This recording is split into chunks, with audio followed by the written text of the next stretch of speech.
Ya, buenos días. Como es habitual, es un honor estar aquí delante de ustedes. O sea, no es habitual que esté aquí delante, pero siempre es un honor. Y los voy a invitar a que oremos. Cierren sus ojos, por favor, inclinen sus cabezas y vamos a orar.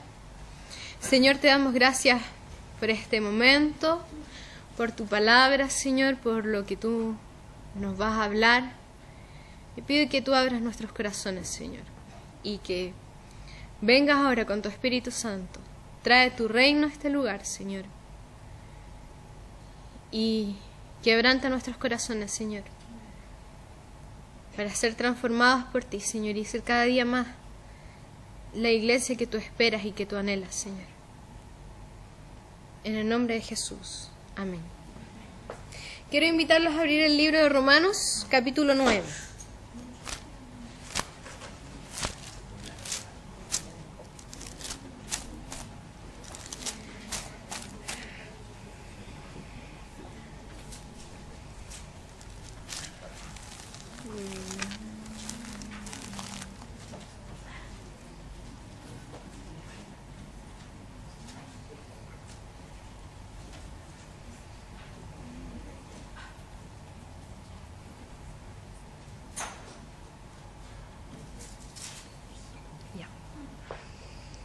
Vamos a empezar a leer desde el versículo 1. Entonces dice: verdad digo en Cristo, no miento, y mi conciencia me da testimonio en el Espíritu Santo, que tengo gran tristeza y continuo dolor en mi corazón, porque deseara yo mismo ser anatema, separado de Cristo por amor a mis hermanos, a los que son mis parientes según la carne, que son israelitas, de los cuales son la adopción, la gloria, el pacto, la promulgación de la ley, el culto y las promesas, de quienes son los patriarcas, de los cuales, según la carne, vino Cristo, el cual es Dios sobre todas las cosas, bendito por los siglos. Amén. Aquí, partiendo de este capítulo, Pablo comienza a hablar sobre ese amor y esa desesperación que él tiene por aquellos que están perdidos y que son de su propio pueblo, y los llama que son sus parientes. Y uno ve, porque este pueblo de Israel era el principal perseguidor de los cristianos en su comienzo. Y era así con Pablo. O sea, los principales perseguidores de Pablo eran los israelitas no convertidos. Y sin embargo uno ve en él el amor que él tenía por este pueblo y por la salvación hacia ellos. Luego seguimos en el versículo 6, dice: no que la palabra de Dios haya fallado, porque no todos los que descienden de Israel son israelitas, ni por ser descendientes de Abraham son todos hijos, sino en Isaac te será llamada descendencia. Esto es, no los que son hijos según la carne son los hijos de Dios, sino los que son hijos según la promesa son contados como descendientes. Y esto que está explicando acá de la descendencia de Abraham es que Abraham no tuvo solamente Isaac. Primero, antes de que naciera Isaac, él tiene un hijo con una esclava, porque tratan de cumplir la promesa en sus fuerzas, y tiene un hijo con una esclava que se llama Ismael. Y luego de Isaac, cuando Sara muere, Abraham se vuelve a casar y se casa con una mujer llamada Setura, y tiene 6 hijos más. Sin embargo, la promesa no es para la descendencia de Abraham, sino que para el hijo que era dado por la promesa, que fue dado en la promesa de que, y que dice en el 9, dice: porque la palabra de la promesa es esta: por este tiempo vendré y Sara tendrá un hijo. La promesa era que Sara, que era mujer estéril, iba a tener un hijo, y desde ese hijo iba a tener toda una descendencia, y que ellos iban a ser el pueblo de Dios, por medio donde Dios iba a manifestar su gloria, y por el cual iba a venir Cristo, la salvación de este mundo. Y por eso dice que benditas iban a ser todas las naciones de la tierra por medio de Abraham y su simiente, porque por medio de Abraham iba a venir el Cristo que iba a ser la salvación de este mundo. Luego dice en el 10: y no solo esto, sino también cuando Rebeca concibió, uno de Isaac, nuestro padre, pues no habían aún nacido, ni habían hecho aún ni bien ni mal, para que el propósito de Dios conforme a la elección permaneciese, no por las obras, sino por el que llama. Se le dijo: el mayor servirá al menor, como está escrito: a Jacob amé, más a Esaú aborrecí. Y acá nosotros vemos, en toda esta parte que estamos leyendo del capítulo 9, nosotros vemos cómo el plan de que los gentiles fuesen salvos por medio de Cristo ya está, parte con la promesa dada a Abraham. ¿Ya? Y lo vemos porque solamente aquellos que pertenecen a la promesa son hijos de Dios y el pueblo de Dios, ¿cierto? Con lo que vemos con Abraham, y luego lo que pasa con Jacob y Esaú, en que Esaú, después lo vamos a revisar bien, pero Esaú es el hermano mayor y Jacob es el que le sigue, es el hermano menor. Y por naturaleza, o sea, por orden natural, el descendiente de la promesa era Esaú. Pero Dios le da la promesa a Jacob y no a Esaú.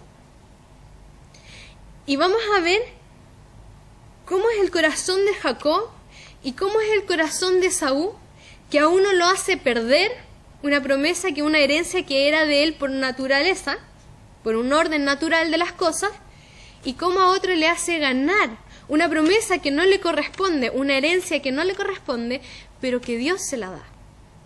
Y cuando uno entiende eso, es que los gentiles, que nosotros, o sea, los que no somos judíos, recibimos salvación y estaba preparada para nosotros salvación siempre y cuando nosotros creyésemos en la promesa. Y esto lo vemos que Dios lo empieza a demostrar desde el comienzo, desde Abraham, con Isaac y luego con Jacob, en que aquellos que pertenecen a la promesa y creen en la promesa son los que heredan esta salvación. Entonces vamos a revisar la historia de Esaú y de Jacob para entrar más en detalle. Y los invito a abrir Génesis 25.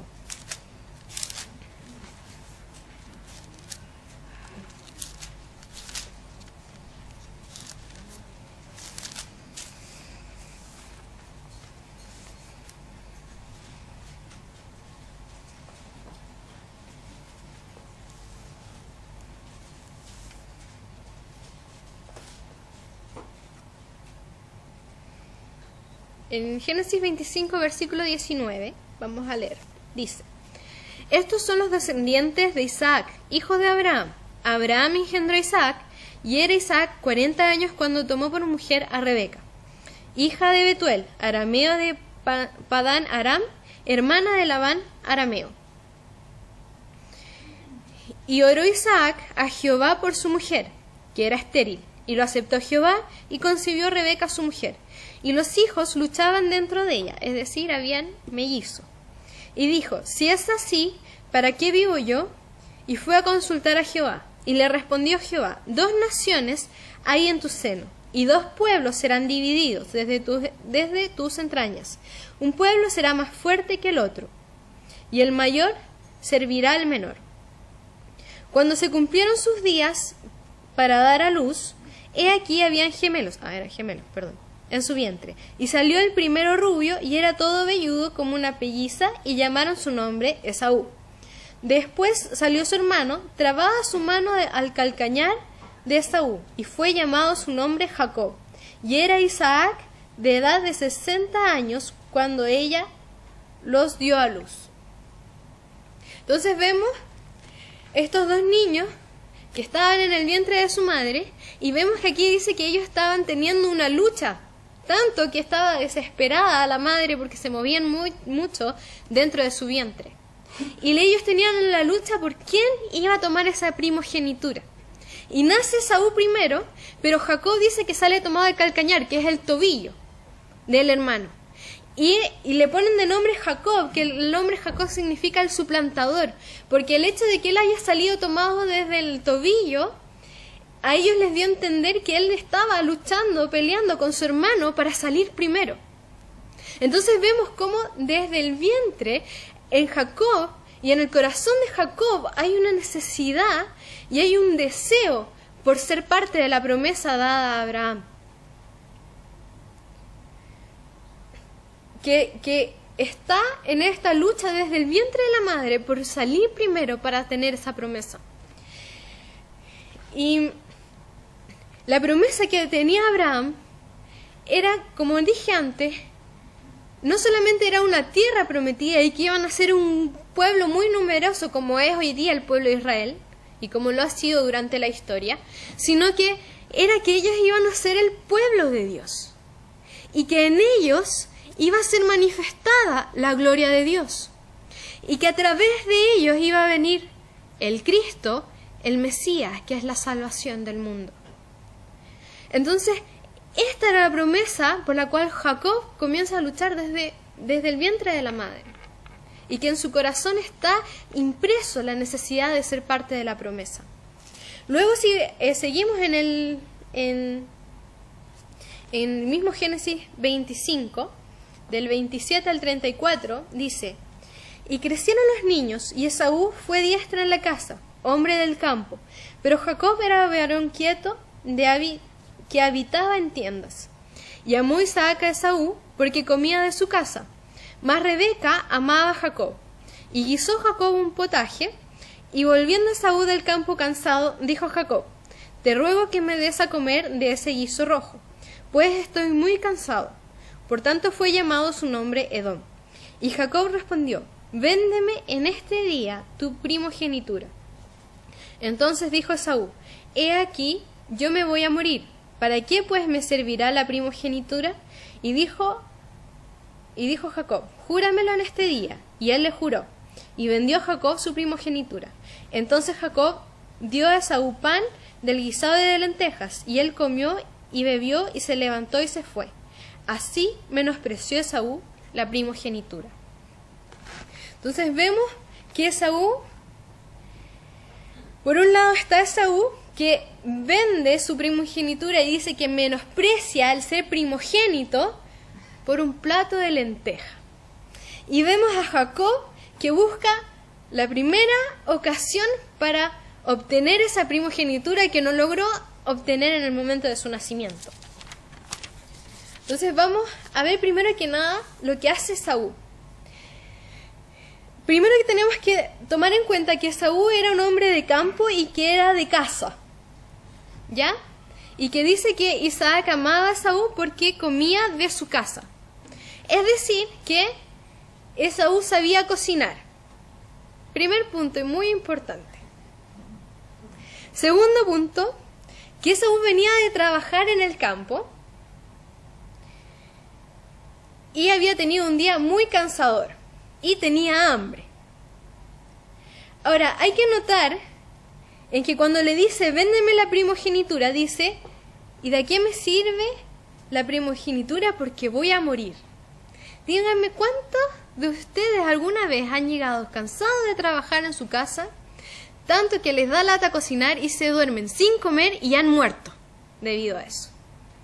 Juanpi le sucedió. Después lo resucitaron, por eso está aquí.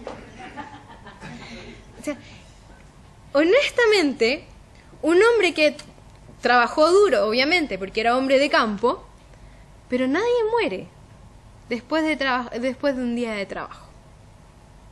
Y si iba a morir de hambre, tenía las capacidades suficientes para cocinarse su propia comida y comer. Por lo tanto, el que diga, he aquí yo me voy a morir, era una exageración del porte de un buque.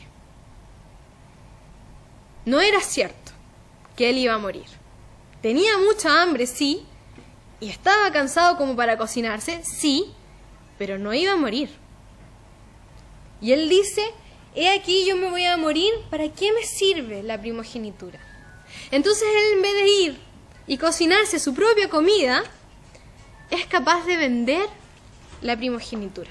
Ese es el menosprecio que tiene Esaú hacia la promesa de Dios, porque el ser primogénito significaba heredar la promesa de Dios que le había dado a Abraham y a Isaac, y él la menosprecia por un plato de lenteja. En el libro de Hebreos, no lo busquen, que manténganse en Génesis porque vamos a seguir con Génesis, pero en el libro de Hebreos se menciona también a Esaú. Y mira lo que dice el Nuevo Testamento acerca de Esaú. Dice, por lo cual levantad las manos caídas y las rodillas paralizadas, y haced sendas derechas para vuestros pies, para que lo cojo no se salga del camino, sino que sea sanado. seguid la paz con todos y la santidad, en la cual nadie verá al Señor. Mirad bien, no sea que alguno deje de alcanzar la gracia de Dios, que brotando alguna raíz de amargura os estorbe y por ella muchos sean contaminados. No sea que haya algún fornicario o profano como Esaú, que por una sola comida vendió su primogenitura. Yo pensaba en esta situación, si uno llegara y estuviera en esta misma situación y alguien te dice, o tu hermano te dice, sabes que yo te doy comida siempre y cuando me des tu auto. ¿Cuántos aceptarían ese trato?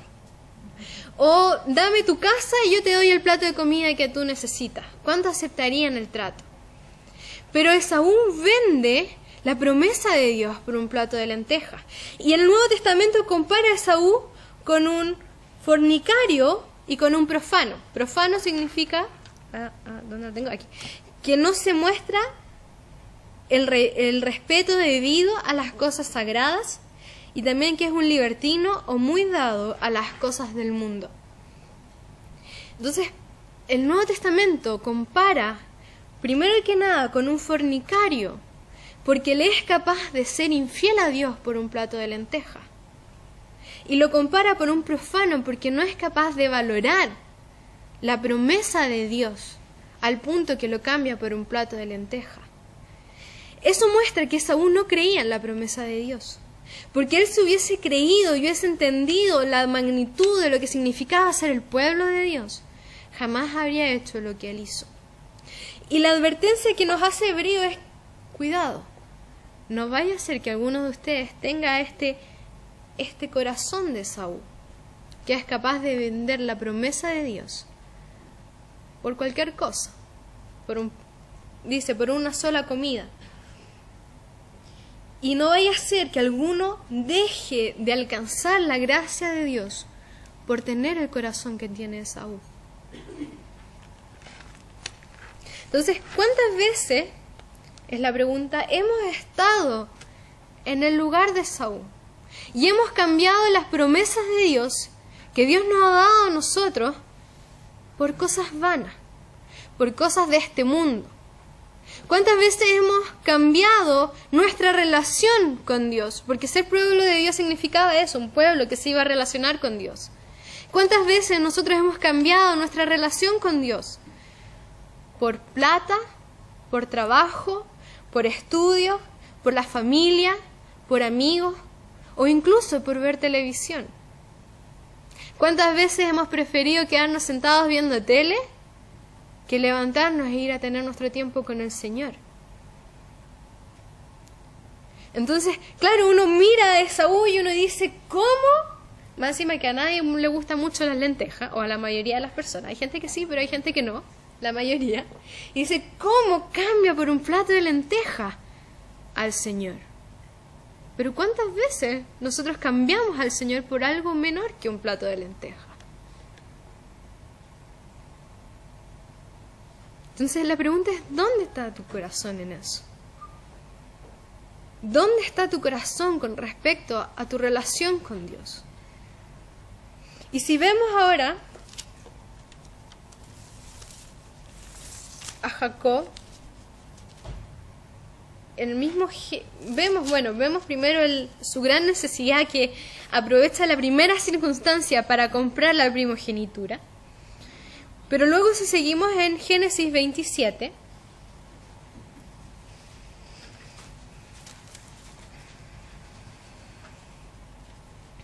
del versículo 1, dice: aconteció que cuando Isaac envejeció y sus ojos se oscurecieron, quedando sin vista, llamó a Esaú, su hijo mayor, y le dijo: hijo mío. Y él le respondió: heme aquí. Y él le dijo: he aquí, ya soy viejo, no sé el día de mi muerte.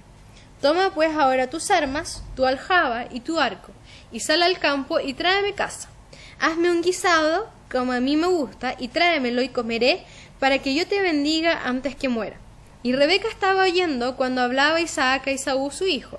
Y se fue Esaú al campo para buscar la caza que había de traer.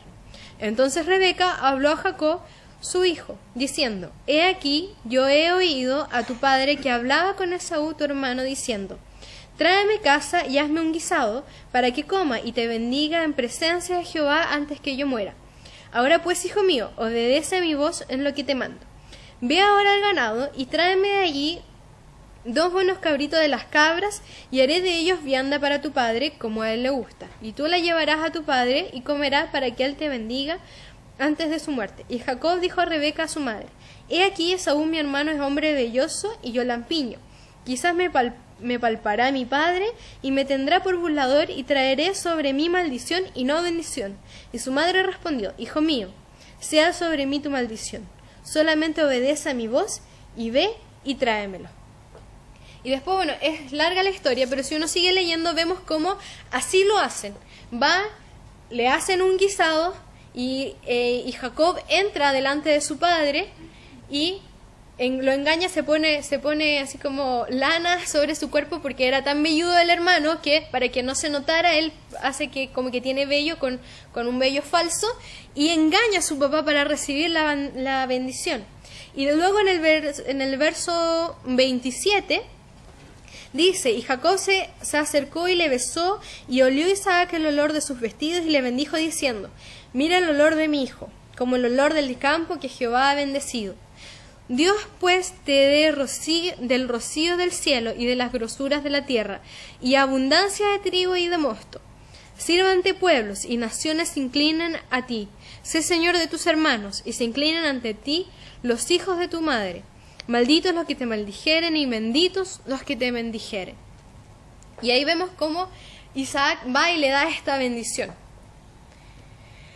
Ahora, entendiendo, primero que nada, o sea, cuando uno lee esta historia como que uno queda contrariado porque Jacob engaña y hace un engaño para alcanzar esta bendición, y sin embargo él recibe la bendición y Dios lo bendice. Ahora, debo decir a favor de Jacob, primero que nada, que ellos no tenían ni la ley ni el Espíritu Santo. Por lo tanto, de repente se mandaban esos carriles porque no sabían bien cómo hacer las cosas. Segundo, de todas formas Jacob vive las consecuencias del engaño, porque si uno sigue leyendo adelante, él tiene que arrancar de su hermano y vive escondido y fuera de su tierra y de su herencia durante muchos años a causa de lo que hizo. Así que Dios no lo deja sin consecuencia. Tercero, Esaú le había vendido la primogenitura. Por lo tanto, esa bendición le pertenecía a Jacob, no a Esaú. Entonces, lo que Esaú debería haberle dicho: Padre, es que yo vendí mi primogenitura, así que tú tienes que bendecir a Jacob. Pero Esaú se estaba haciendo el vivo y estaba recibiendo la bendición. Y por eso Dios permite esto, para que Jacob reciba la bendición que le pertenecía, porque la primogenitura ya era de él. Ya, eso es en favor de Jacob. Ahora, saliéndonos un poco del tema del engaño, quiero que entendamos y que veamos el corazón que tiene Jacob. El corazón que cree en la promesa a tal punto que está dispuesto a cualquier cosa para alcanzar la promesa de Dios. Él está dispuesto a correr el riesgo y a engañar a su padre para obtener esa bendición, porque él quiere ser parte de la promesa. Él no es heredero natural de la promesa, pero él anhela porque cree en la promesa. Nos enfrentamos a un Esaú que no cree, que no tiene fe y es capaz de vender la promesa de Dios, contra un Jacob que está dispuesto a todo y está todo el rato constantemente tratando de alcanzar la promesa de Dios, porque cree en ella, porque entiende el valor que significa ser el pueblo de Dios.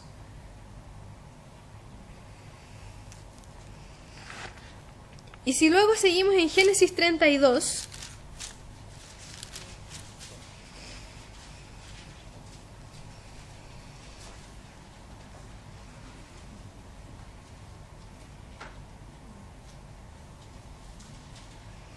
en el versículo 22,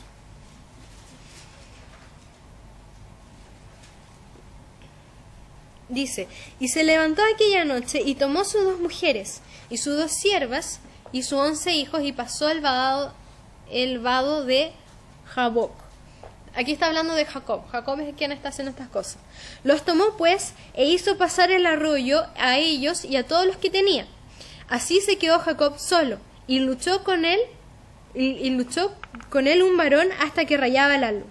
Y cuando el varón vio que no podía con él, tocó en el sitio del encaje a su muslo y se descoyuntó el muslo de Jacob mientras con él luchaba. Y dijo: déjame, porque raya el alba. Y Jacob le respondió: no te dejaré si no me bendices. Y el varón le dijo: ¿cuál es tu nombre? Y él respondió: Jacob. Y el varón le dijo: no seguirá más tu nombre Jacob, sino Israel, porque has luchado con Dios y con los hombres, y has vencido. Entonces Jacob le preguntó y dijo: declárame ahora tu nombre. Y el varón le respondió: ¿por qué me preguntas por mi nombre? Y lo bendijo allí. Y llamó Jacob el nombre de aquel lugar Peniel, porque dijo: vi a Dios cara a cara, y fue librada mi alma. Y cuando había pasado Peniel, salió el sol y cojeaba de su cadera.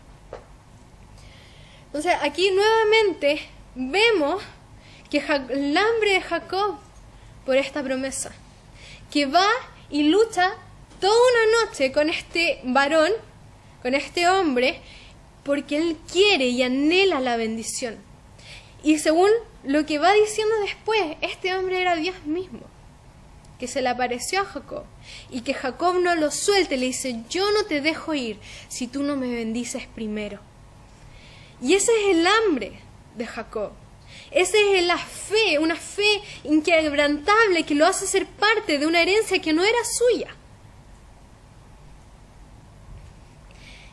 Y vemos que la bendición que él estaba anhelando no tenía que ver ni con tierras, ni con dinero, ni con bienes, sino que tenía que ver con la salvación de Jesucristo. Porque dice: vi a Dios cara a cara y fue librada mi alma.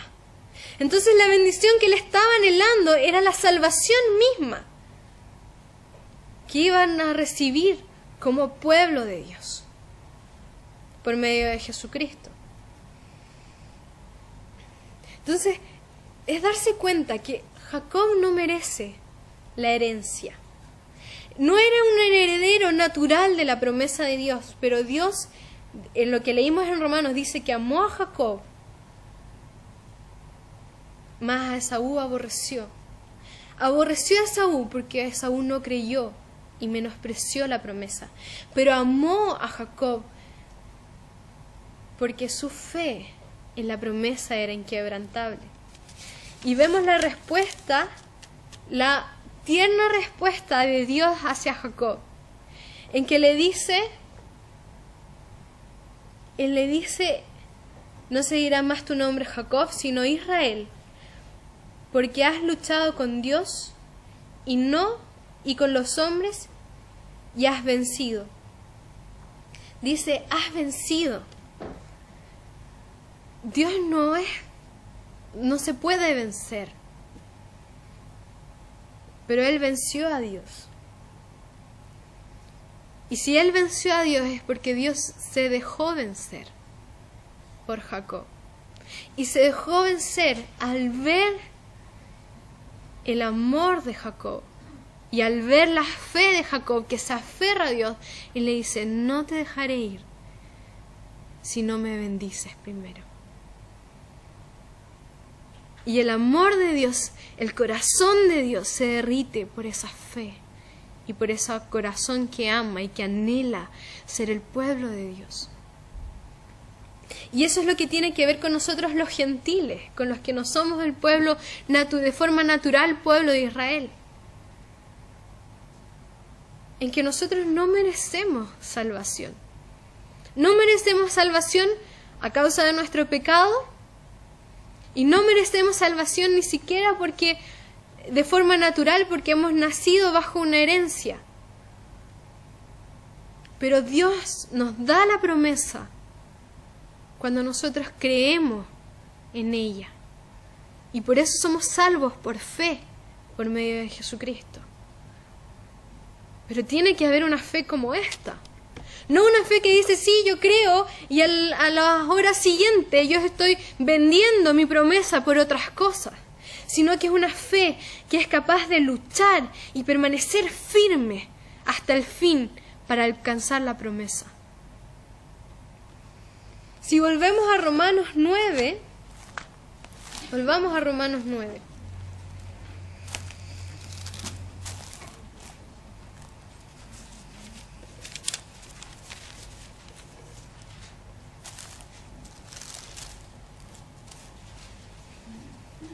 En Romanos 9, en el versículo 6 dice: no que la palabra de Dios haya fallado, porque no todos los que descienden de Israel son israelitas. ¿Y quiénes son israelitas? Dice: ni por ser descendientes de Abraham son todos hijos, sino en Isaac te será llamada descendencia. Esto es, aquí está la respuesta: no los que son hijos según la carne son los hijos de Dios, sino que los que son hijos según la promesa son contados como descendientes. Entonces, hijos de Dios son los que creen y pertenecen a la promesa y han luchado por pertenecer a esa promesa. Y dice que a ellos se les llama israelitas. ¿Y saben por qué? Porque israelita significa aquel que lucha con Dios. Y así como Jacob luchó con Dios y venció, porque Dios se dejó vencer por Jacob, aquellos que creen y se mantienen firmes en la fe ¿cómo que? Se me fue la palabra. Pero que permanecen en el Señor y luchan por la promesa, son llamados y son dignos de ser llamados israelitas. Porque eso significa. El nombre Israel nos recuerda todos los días que el pueblo de Dios es un pueblo que anhela y que cree en la promesa de Dios. El pueblo de Dios es un pueblo que anhela estar con el Señor, que anhela una relación con Dios y que lucha por su relación con Dios. Ahora, ¿qué tiene que ver todo esto que acabo de explicar con nosotros? Y es que Dios ha declarado promesas sobre esta iglesia. Y hace un par de meses atrás, aproximadamente, Dios dijo que iba a desatar su avivamiento. Y dio hasta de un día y un mes en que Él lo iba a hacer. Y hemos visto cómo Dios se ha manifestado con mucho más fuerza de lo que estaba haciendo antes. Pero ¿por qué esto no explota?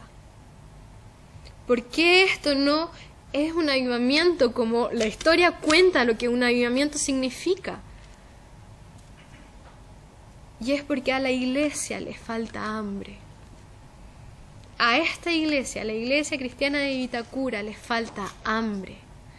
Les falta este anhelo, esta fe que tenía Jacob. Nos falta esa hambre que nos lleva a luchar para que la promesa de Dios sea derramada y sea cumplida. Nos falta esa fe que cree en que el avivamiento puede transformar una nación.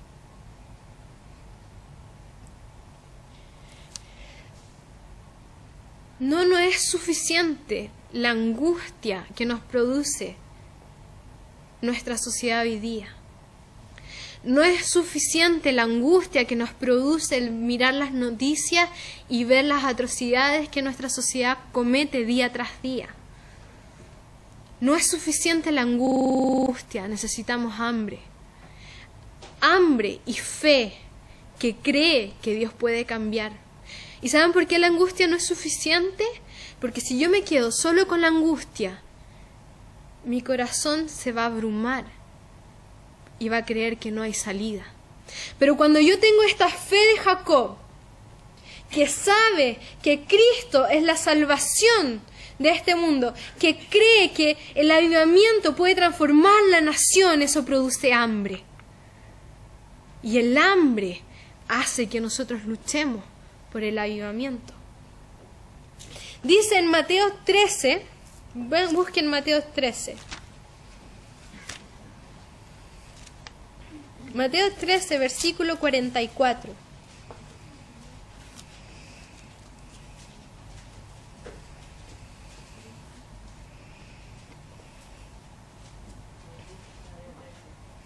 Mateos 13, versículo 44.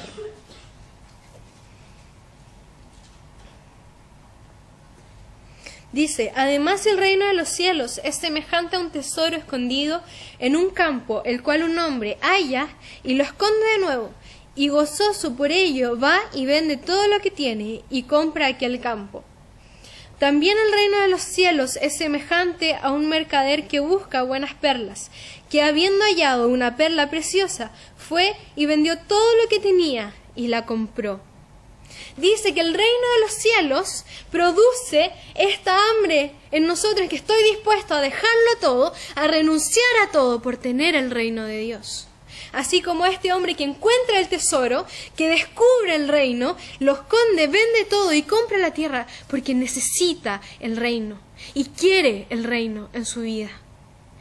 El reino de Dios produce esta hambre.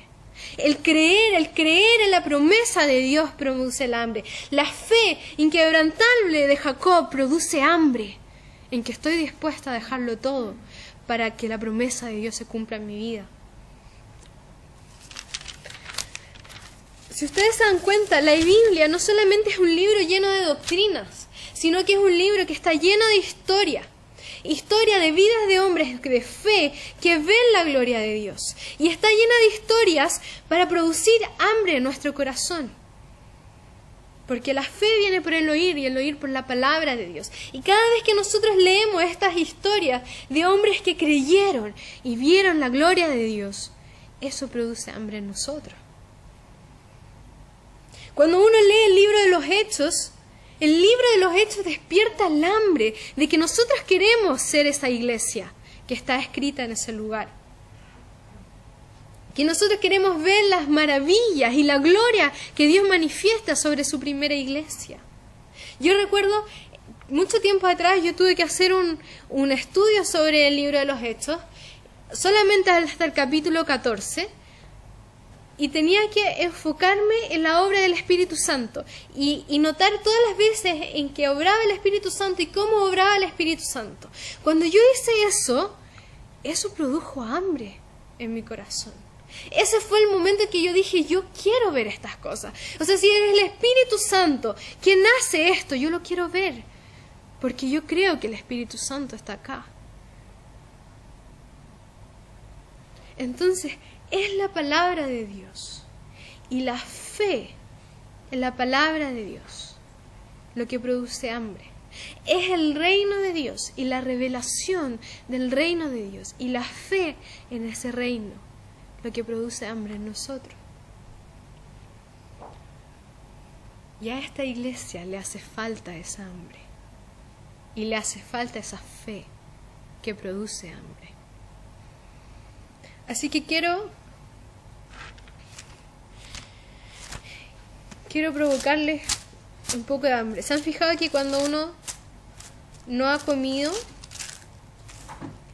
y ve un plato de comida, que no importa de algo que a uno le guste mucho, a uno le da hambre? ¿Lo han notado alguna vez? ¿Les ha sucedido en algún momento de sus vidas? Entonces yo quiero provocarles su hambre. Y vemos, voy a leerles algo que está en el libro de Romanos, y dice así, dice en el 18, dice: porque no osaría hablar sino de lo que Cristo ha hecho por medio de mí, está hablando Pablo, para la obediencia a los gentiles, con la palabra y con las obras, con potencia de señales y prodigios, en el poder del Espíritu de Dios, de manera que desde Jerusalén y por los alrededores hasta Ilírico, todo lo he llenado del Evangelio de Cristo, y de esta manera me esforcé a predicar el Evangelio, no donde Cristo ya hubiese sido nombrado, para no edificar sobre fundamento ajeno, sino como está escrito, a aquellos a quienes nunca les fue anunciado acerca de él, verán, y los que nunca han oído de él, entenderán. Aquí nosotros vemos a Pablo, a que un solo hombre, que trabajaba con colaboradores, pero un hombre llevó el Evangelio de Jesucristo a todo el mundo griego de la época. Si uno revisa lo que es Jerusalén hasta Ilírico, lo que uno revisa en el mapa, es todo el mundo griego de esa época. Y llega y después más abajo dice, pero ahora, no teniendo más campo en estas regiones y deseando desde hace mucho ir a vosotros, cuando vaya a España, iré a vosotros. Le está hablando a los romanos. Dice, ¿sabes qué? Ya no me queda dónde predicar el evangelio. Ya prediqué en todo lugar. Un solo hombre. No habían autos, no habían aviones. La forma más veloz de movilizarse eran en caballo y en barco. Y no los barcos que tenemos hoy día, obviamente. No había YouTube, no había internet, no había WhatsApp. Y un solo hombre llenó toda la región del mundo griego de la época. La gente, cuando hacen estudios sobre Pablo, mucha gente se pregunta, ¿qué habría sido del mundo con Pablo en esta época? Con todas las formas de comunicación que tenemos hoy día y las formas de movilizarnos que hoy día tenemos. Pero él era un hombre que creía en el reino de Dios y que llevó el evangelio, y un solo hombre llevó el evangelio en todas las regiones griegas que pertenecían al Imperio Romano. Después, en el año 1800, existe un hombre que se llama George Müller. Él fue un misionero de Prusia que Dios lo llevó a hacer misiones en Inglaterra. En una época en que en Inglaterra habían tantas plagas que la gente moría tanto, que era una época en que la gente ya no estaba creyendo más en Dios. Y por otro lado, la gente moría tanto que estaban llenos de huérfanos. Y los huérfanos, en vez de hacerse cargo los gobiernos de los huérfanos, los consideraban una plaga. Y dormían debajo de los puentes, en las calles, y comían de lo que podían encontrar en la basura. Esa era la realidad inglesa de esa época. Y este hombre, en 1830, Dios le muestra que tiene que poner un orfanato. Pero la característica especial del orfanato que él iba a hacer era que se iba a sostener por fe. Es decir, que él no iba a hacer campañas ni comidas para que como se hace generalmente en estos lugares de beneficencia, para que otros aporten, sino que él, cada vez que tuviera necesidad, iba a orar y pedirle a Dios, y Dios iba a suplir la necesidad del orfanato. Y tenía dos objetivos. Primero que nada, mostrar el amor de Dios a los niños, a unos niños que eran rechazados y eran tirados a las calles. Y el segundo objetivo era mostrar el poder sobrenatural de Dios a este mundo que estaba escéptico por las tragedias que estaban viviendo como nación. El orfanato de este hombre llegó a tener 10.000 niños. Llegó a albergar 10.000 niños. Y fue un orfanato que él administró durante 60 años. ¿Se imaginan toda la plata que se necesita para mantener, vestir, educar a 10.000 niños durante 60 años? O sea, evidentemente estos niños rotaban, ¿verdad? Unos crecían, salían, entraban otros. Ya, entendemos a lo que me refiero. El día de la muerte de George Müller, los diarios escribieron lo siguiente: ¿cómo se llevó a cabo esta maravilla? Están hablando del orfanato que él comenzó. Dice: el señor Müller ha manifestado al mundo que todo fue en respuesta a la oración. El racionalismo de la época se burlará de esta declaración, pero los hechos permanecen. Este orfanato era un testimonio vivo del poder de Dios y de la gloria de Dios. Tan vivo que el racionalismo de la época no podía discutir en contra de lo que Dios hizo con él.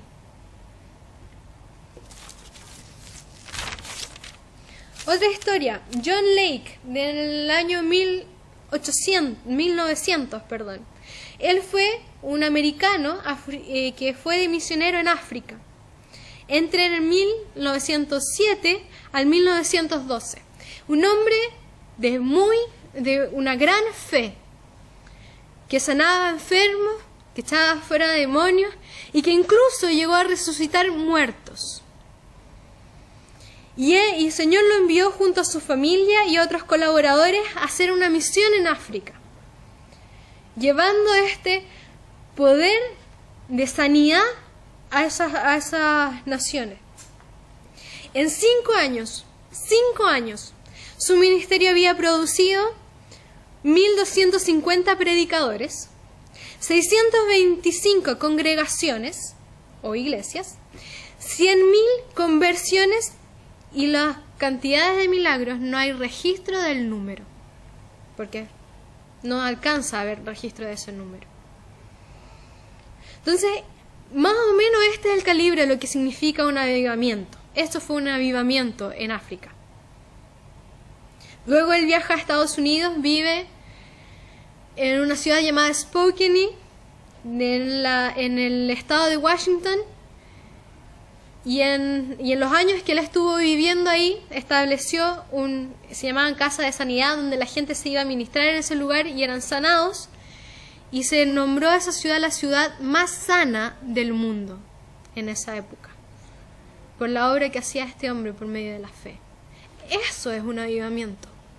Cuando hablamos de avivamiento, de esto estamos hablando. Y estamos hablando de algo no que no ha ocurrido nunca, sino que Dios lo ha hecho una y otra vez por medio de la historia. Estamos hablando de algo imposible ante los ojos del hombre, pero estamos hablando de algo que no es imposible ante los ojos de Dios. Pero Dios necesita hombres y mujeres con hambre y con fe en estas cosas. Con fe que creen que si el reino de Dios se derrama sobre nuestra nación es transformada.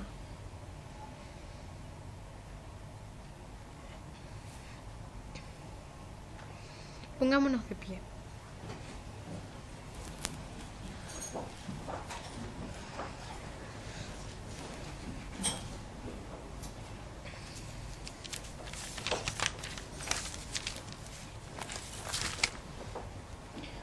Vamos a orar y vamos a preparar también nuestro corazón para la Santa Cena que vamos a celebrar hoy día, y pidiéndole esto al Señor,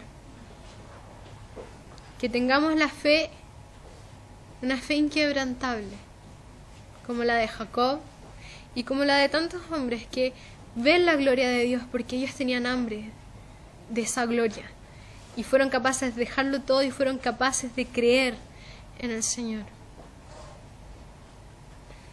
Señor, cierra sus ojos, por favor. Señor, yo pido que tú vengas con tu Espíritu Santo a este lugar. Y Señor, provoca a nuestra fe. Señor, yo pido que tú pongas hambre en nosotros. Señor, hoy día vamos a conmemorar el día de tu muerte y tu resurrección. Vamos a recordar lo que significa tu sacrificio y la salvación que hay detrás de ella. Pero Señor, yo pido que tú quebrantes nuestro corazón y que pongas hambre en nuestro corazón, hambre por ver esa gloria que fue derramada por medio de tu sacrificio. Señor, tú no moriste en vano.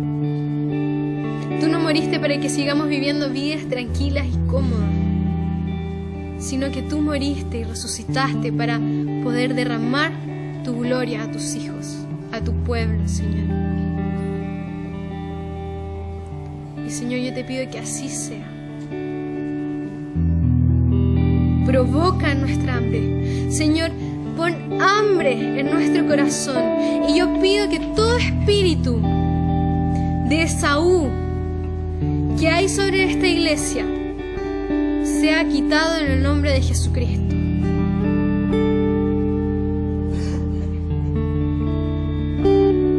Todo espíritu que nos lleva a menospreciar tu promesa, toda incredulidad que habitaba en el corazón de Saúl y que hoy día habita en nuestros corazones, sea quitado hoy día en el nombre de Jesucristo. Y yo pido que traigas libertad, Señor,